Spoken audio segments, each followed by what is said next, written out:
জিম্বাবুয়ের বিপক্ষে ৫ ম্যাচের টি-20 সিরিজের প্রথম ৩ ম্যাচের জন্য ১৫ সদস্যের দল ঘোষণা করেছে বিসিবি। বাংলাদেশ দলে রয়েছেন নাজমুল হোসেন শান্ত অধিনায়ক, লিটন কুমার দাস, তানজিদ হাসান, তাওহিদ হৃদয়, মাহমুদুল্লাহ, জাকির আলী, মেহেদী হাসান, রিশাদ হোসেন, তাসকিন আহমেদ, শরীফুল ইসলাম, তানজিম হাসান, পারভেজ হোসেন, তানভীর ইসলাম, আফিফ হোসেন ও মোহাম্মদ সাইফুদ্দিন। ১৮ মাস পর দলে ফিরেছেন মোহাম্মদ সাইফুদ্দিন। দলে ফেরানো হয়েছে আফিফ হোসেন, পারভেজ হোসেন ও Tanvir ইসলামকেও।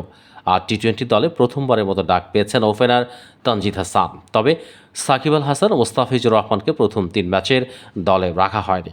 Pace bowling allrounder Saifuddin জাতীয় দলের সর্বশেষ খেলেছিলেন ২০২২ সালের অক্টোবরে টি-20 বিশ্বকাপের আগে। এরপর চোট, পুনর্বাসন ও মাঠে ফেরা মিলিয়ে দীর্ঘ সময় লেগেছে তার। শ্রীলঙ্কার বিপক্ষে সর্বশেষ টি-20 সিরিজের দল থেকে বাদ পড়েছেন এনামুল হক, তাইজুল ইসলাম ও মোহাম্মদ নাইম শেখ। চোটের কারণে নেই সৌম্য সরকার ও আলী ইসাল ইসলাম। সাকিব মোস্তাফিজকে না রাখার ব্যাখ্যায় নির্বাচক হান্নান সরকার বলেছেন, সাকিব ৩০ এপ্রিল দেশে আসবে। দেশে আসার পর ঢাকা প্রিমিয়ার লিগে ২টি ম্যাচ খেলার ইচ্ছা প্রকাশ করেছে। ম্যানেজমেন্ট ও ক্রিকেট বোর্ডের সঙ্গে কথা বলে আমরা মনে করেছি যে সেটা ভালো হতে পারে। মোস্তাফিজকে বিশ্রাম দেওয়ার পেছনে আইপিএলে চেন্নাইয়ের হয়ে টানা খেলার মধ্যে থাকার বিষয়টিও তুলে ধরেছেন হান্নান।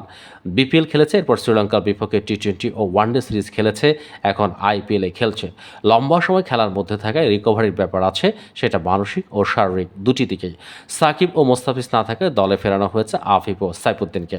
এ বিষয়ে হান্নানের ব্যাখ্যা, সাইফুদ্দিনকে অলরাউন্ডার হিসেবে চিন্তা করি, জিম্বাবুয়ে সিরিজে তাকে খেলানোর চিন্তা আছে, আশা করছি সে ভালো করবে। সাকিব যেহেতু প্রথম ৩ ম্যাচের দলে নেই, তাই আমরা আফিফকে দলে রেখেছি।